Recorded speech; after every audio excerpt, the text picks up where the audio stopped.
what do I pay attention when I'm looking at parties' body language, and what am I trying to know or understand? A lot of research says that a significant amount of our communication really is body language, and it's not verbal. And this varies, of course, by individuals and also by culture.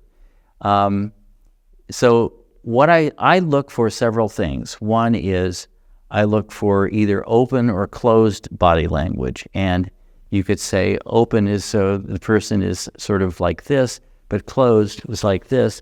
But it could also be misconstrued. They might just be cold. So you have to watch for that. I also look a lot at people's eyes. And it's interesting, when people are feeling things, there is more moisture in their eyes. So their body language may not reveal as much as their eyes actually do.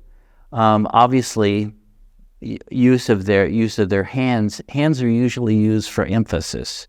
So it's also cultural. So certain cultures emphasize things much more, and others are much more reserved. The thing that I think is interesting is that when you're looking at body language, it may not mean the same thing for different cultures. For example, there was an example of a person who was working in Alaska with Inuit, and they had a meeting, and they were trying to get a negotiation that was going on, and they walked out of the negotiation, and they were not Inuit who were the person doing the negotiation with the community. And they said, wow, that really, really went well. And the person said, well, why did you do it? They said, everybody was there smiling.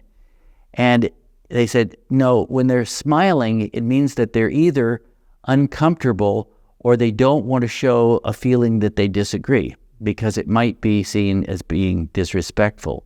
So the problem is body language is a little easier to read when you're working within your own culture, but if you're working in another culture, it may have totally different meaning. So for example, working in Japan, you meet with them and you say, can you do this? And they'll go, which means that will be very difficult.